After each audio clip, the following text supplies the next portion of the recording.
दक्षिण सोलापूर तालुक्यातील कासेगाव येथील कृषी सहाय्यकानं शेतकऱ्यास शिवीगाळ करून जीवे मारण्याची धमकी दिल्यानं विभागीय कृषी सहसंचालक पुणे दत्तात्रय गावसाने यांनी कृषी सहाय्यकावर शिस्तभंग प्रकरणी निलंबनाची कारवाई केली.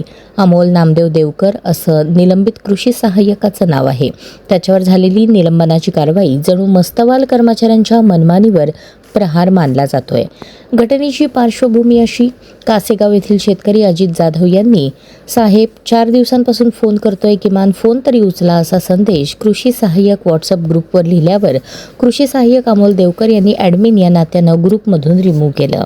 त्यानंतर या शेतकऱ्याच्या मोबाईलवर कॉल करून कोणाच्याही कर्णपटलावर आला तर सहन होणार नाहीत अशा शब्दात त्या शेतकऱ्यास शिवीगाळ केली. त्यावेळी त्या शेतकऱ्याने या मस्तवाल कृषी सहाय्यक देवकर याला त्याच शब्दात उत्तरपूजा केली. या वाकयुद्धात देवकर यानं गावचे सरपंच आणि गावाला शिवीगाळ करत स्वतःची पात्रता दाखवून दिली. शुक्रवारी सकाळी कासेगाव इथे लोकमंगल आणि तालुका कृषी कार्यालयाच्या वतीने एका कार्यक्रमाचे आयोजन करण्यात आले होते. तिथेही या शिवीगाळीवर गुऱ्हाड चालले.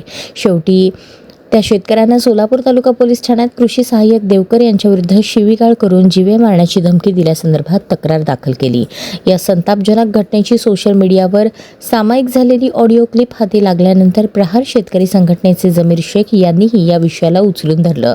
त्यातच विभागीय कृषी सहसंचालक दत्तात्रय गावसाने यांनी कृषी सहाय्यक देवकर याच्या तडकाफडकी निलंबनाचे आदेश पारित केले.